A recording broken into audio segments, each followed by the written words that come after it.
ஒரு கட்டத்தில் எனக்கு ஒரு பயம் உண்டானது. எப்படி என்றால், ஒரு மனிதன் இவராக பிரசங்கம் பண்ணினார், நியாயப்பிரமாணத்தை மீறுகிற நீ நியாயப்பிரமாணத்தின் வசனத்தை போதிக்க தகுதி இருக்கா உனக்கு அப்படி என்று பிரசங்கம் பண்ணும் பொழுது எனக்குள் ஒரு கேள்வி எழும்பினது. ஆண்டவரே, நான் நியாயப்பிரமாணத்தை மீறுறேனா? நான் நியாயப்பிரமாணத்தை மீறுகிறேனா ஆண்டவரே? ஒருவேளை நான் மீறி ஏதாவது ஒரு தவறு செய்திருந்தா என்னை மன்னிப்பீங்களா ஆண்டவரே என்று கேட்கும் பொழுது, ஆண்டவர் என்னோடு அன்று இரவில் இடைபட ஆரம்பித்தார். அவர் இடைப்பட்டு என்னிடம் சொன்னது, நியாயப்பிரமாணத்தை நீ மீறுவாய் என்றால் அது பாவம்.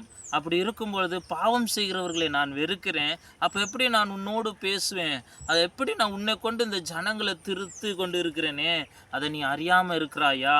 உனக்கு ஆதரவாக இருக்கிறேன்ல, வெள்ளம் போல சத்துருக்கள் உனக்கு எழும்பி கொண்டு இருக்கும்போது உன்னை அழிக்க மந்திரங்களினாலும் பொல்லாத கிரியைகளினாலும் சதி திட்டங்களினாலும் எழும்பும் பொழுது நான் உனக்கு ஆதரவாக செயல்படுறேனே, நீ எனக்கு விரோதமாக பாவம் செய்தால், நீ என் நியாயப்பிரமாணத்துக்கு விரோதமாக பாவம் செய்தால் என் கரம் எப்பொழுதும் உனக்கு விரோதமாக தானே இருக்கும்.